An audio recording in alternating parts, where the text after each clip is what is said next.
আমি বিশেষ করে যুবকদের পায়ে হাত দিয়া বলতেছি, তুমি জানো না আবার তুমি শবে বরাত পাবে কিনা, তুমি জানো না তুমি রমজান পর্যন্ত পৌঁছবে কিনা। আমিও জানি না যে আমি রমজান পর্যন্ত পৌঁছবে কিনা, আমিও জানি না আগামী 1 বছর পরে শবে বরাত পাবো কিনা। আজকের রাত্রটা হলো কালার রাত্র, নিজেকে রঙিন করো। ঘ্রাণ না নিতে পারো তো কমসে কম তুমি নিজেকে রঙিন করো, হাঁটুর ভিতরে মাথা দুটা ঢুকাও আর নিজের গুনাহগুলাকে স্মরণ করো যে আমি এতটুক বয়সে কত কত গুনাহ করলাম, ডেলি কতগুলা করি, কতগুলা করলাম। কালকে আল্লাহ যদি আমাকে মাফ না করলো তাইলে আমি কালকে আল্লাহর রসুলের হাউজে কাউসারে দাঁড়াবো তো দাঁড়াবো কি কইরা?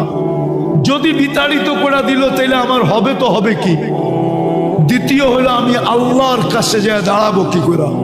আয় আল্লাহ, বরকতের রাত্রি, রহমতের রাত্রি, 13 নাম বিশিষ্ট রাত্রি, আয় আল্লাহ